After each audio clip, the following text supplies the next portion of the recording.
Welcome to St James's Park in the middle of London. St James's Park and the famous Buckingham Palace. Yes, you don't often see me up here. I've been meaning to come here for a long time, but I hate driving into London in the daytime. I'm a night worker. Wonderful, yeah. I'm amazed I got it almost, well, this bit all to myself. Now, quick bit of history. Now let me get this right because I haven't scripted it. But the St James's Park was bought by King Henry VIII in 1532 and was enclosed for deer. And eventually he used it for fetes, jousting and festivals. And it's all sorts of things have happened over the years. They had exotic animals like crocodiles and elephants, but we're here for the birds. And when I first came here, I came here because I was given the advice to come and see all the exotic birds that are actually here. And when I got here, I was really surprised because there were birds that shouldn't have been here. And then I found out they had their wings clipped. So they were actually domesticated or not allowed to leave. And some birds have arrived. I wanted to show you the great white pelicans. And what's unfortunate, I didn't see any today except one. I don't know if anything happened with bird flu or they've been moved or they're in the middle of that island over there. Not every time I've gone round, a different bird appeared or has disappeared. So there's some birds I saw about 3-4 years ago and some I didn't see today. So I'm not sure if they're in the grounds of the palace, but there's one that was rescued it flew into a Southend garden in 1996. Southend is in Essex. And it was put with this collection and it's able to fly freely. And apparently it flies over to London Zoo to carry on feeding. Now, they've got a lifespan of 15 to 20 years in the wild, but apparently when they're fed and looked after well, they can go for up to 40, hence why that one's still alive. Yeah, the great white pelicans were gifted by the Russian ambassador right back in 1664. So they've been breeding all this time and then having their wings clipped.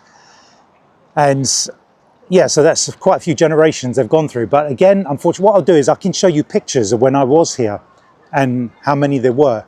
There was probably about 10 of them.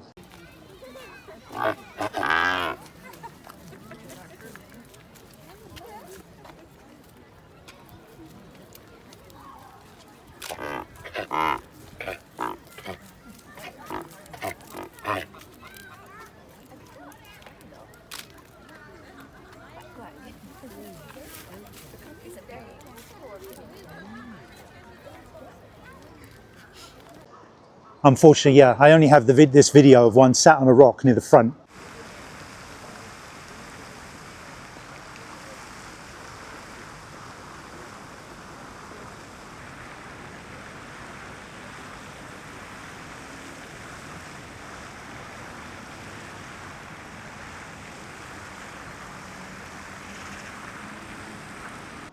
Now, everywhere around the park, there's a bit of blossom going on at the moment. Everyone's getting their Instagram photos and their Facebook photos. I'm having to front it out here because people are walking past me, but this is about the quietest I'm going to get. But if you're ever going to do it in a place, you do it here where people don't really care and they probably see a lot of this sort of thing.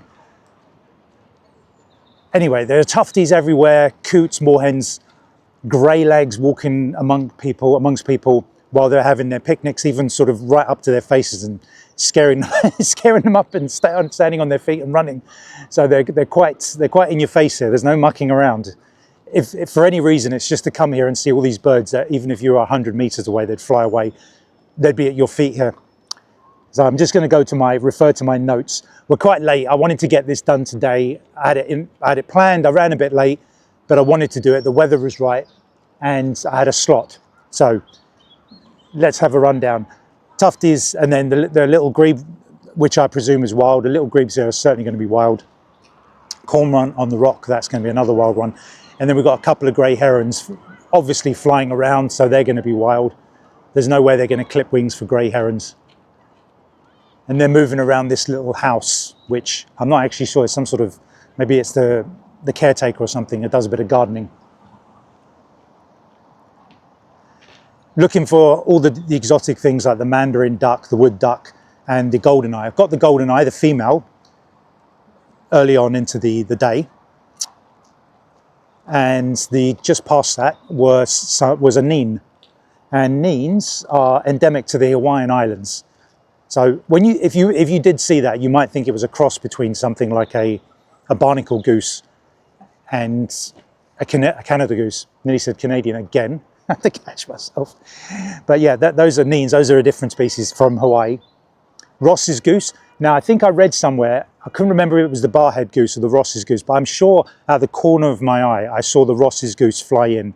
And apparently it's said that it is able to fly, but it chooses to stay here.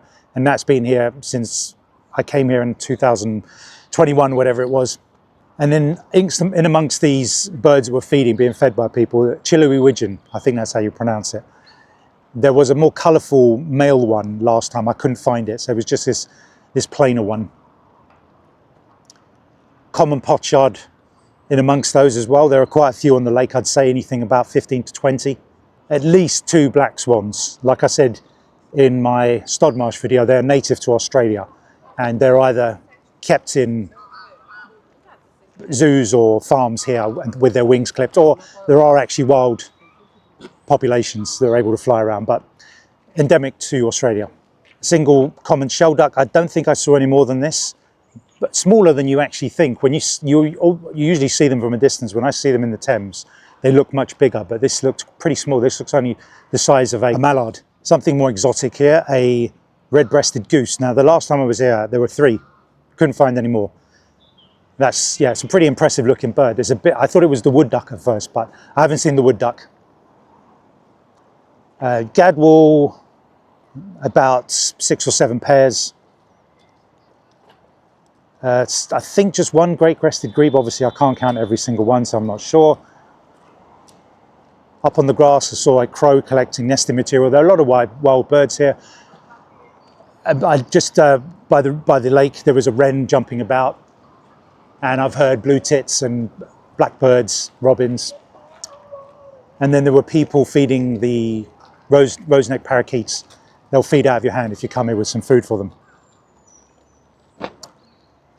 A couple of another unusual, what you get in this country, barnacle geese. They were down being fed comfortably by everyone, making a racket. Now this one caught my eye. I thought it might be a hybrid or something, but it's a domesticated Pomeranian duck, and it was coming over to be fed. But I did bring some nuts, but I'm not going to feed. It's not good for the water. The water's pretty clean here. People are feeding, you can't stop them, but they're mostly feeding the squirrels. A single teal. There's been a report of a green-winged teal, which is very slightly similar, but with a little white stripe on the side. I was looking out for that. Apparently that's a wild one. Would have been a lifer, but not this time. Stock dove walking out on the grass. And while I was over by the parade ground, by the back of number 10, I had it confirmed by somebody who was in the Navy. 3 super pumas went over the top, and apparently they're coming out of service today. So what a weird coincidence, me coming out in a sort of big event like that. I thought they were sea kings, but luckily I asked because I didn't want to embarrass myself.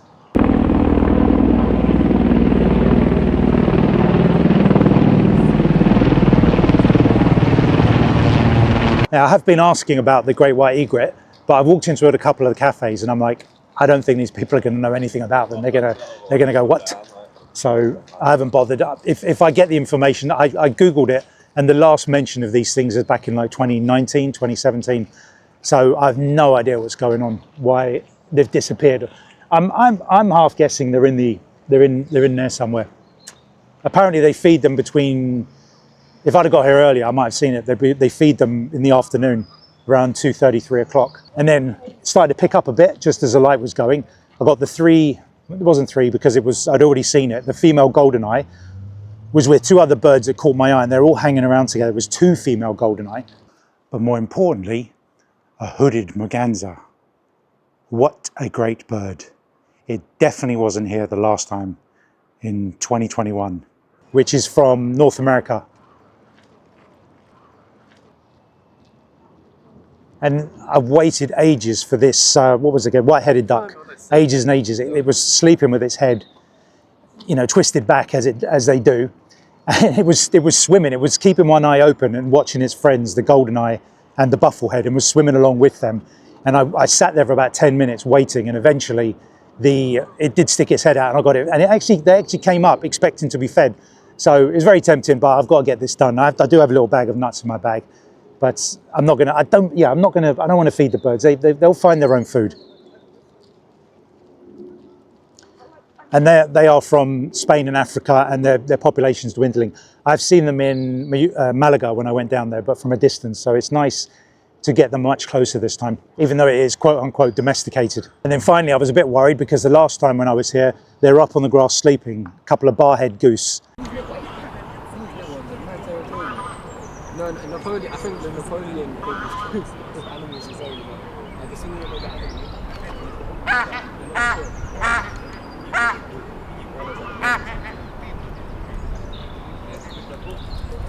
And they are from India and Southeast Asia. So it's a really good roundup of stuff. If you just want to see things up close for a change that you normally either wouldn't get to see in this country or they're a million miles away, come up here. I would have liked to have come up earlier because all these trees, there are going to be, could be goldcrest, firecrest, and thrushes and everything. I've looked on eBird. Have a look on eBird before you come up and see if there are any spots. There must be some regular birders that come here and update the online lists for bird guides and eBird. So if you type in St James's Park eBird, it will tell you what wild things have been spotted because they specify, do not list the captive birds. So the people that know this area well are going to know what's captive and what's not. And if something's flying, then it's technically wild because it's able to go where it wants. I remember when I was first here and I saw the white pelicans, there was one flying really high up, and I'd been taxiing in London for around 30 years. How have I never seen this or heard about this? And crazy. So the grey legs are going crazy, fighting each other down there. But yeah, it's really good. Nobody's giving me any try. I think if I was local, I'd get a lot more problems from people walking by and making faces. But everyone's quite used to having cameras out. This is nice to be out on foot in London. And it's not too bad considering it's a walk by. Yeah, it's supposed to be 17 today, but it's got cold very, very quickly. Anyway, I'm waffling on a bit. It's really worth the walk. When you come to London, unfortunately, I see people's phones getting snatched from these electric scooters. So I did want to add that because it's my only way of letting people know. Don't hold your phone out like that. Listen out for the revving of that electric sound from the bikes. Don't walk around with lean up against the wall when you're doing it and watch your stuff. Like any city, it's not just London. I'm not throwing my own city under the bus. It's just embarrassing when things happen to people when they come to my city. And if it happened to me when I was I've had a couple of criminal things happen when I was in different countries, and it's put me off going back there. Only small things, but a small thing can lose you a tourist. Not worth it. So the best thing you can do is, if you have insurance, great, but just keep your back to the wall. Keep your eyes around you. Don't keep your eyes locked in your phone. Don't stand near the edge of the road is where they get you holding your phone out like that because they just grab the top of them. Very specialised. Anyway, that's a bit of a grim subject to add to this video. I've got to go and clean my cab and get to work. I believe I've listed everything. Yeah, so I've just opened up the eBird for St James's Park. Let's see if anything's happening. So they've got it listed as the 27th, which is today. Eurasian blackcap, missel thrush, goldcrest. So yeah, great spotted woodpecker. I did hear a great spotted woodpecker above one of the restaurants. Chetty's warbler. Did I hear a Chetty's? I don't think I did, but then, okay. Common gull, mandarin duck. So I obviously missed that. They're still here. Did I mention red-crested pochard? That gave me a good show. That's a really impressive looking bird, that red head. I'll say it anyway, and if I get home and edit it and it's not there. Green woodpecker, lesser blackback gull. Northern shovelers, did I even see those? Oh, maybe. Jackdaws, long-tailed tits, nuthatch wren. Yeah, nothing unusual. Grey-lag Canada goose. Yeah, I think the only thing that was kind of different would be in the green-winged teal, which I would have liked to have seen. But I think you have to sort of come here and do 4 or 5 rounds of the park to get everything that's here. So we're off to work. Let's do another spin for you lucky people. Wonderful. Yeah, it's nice to be a tourist in my own city. I usually only see it from the road and I'm on foot. Anyway, hope you enjoyed, folks. See you next time.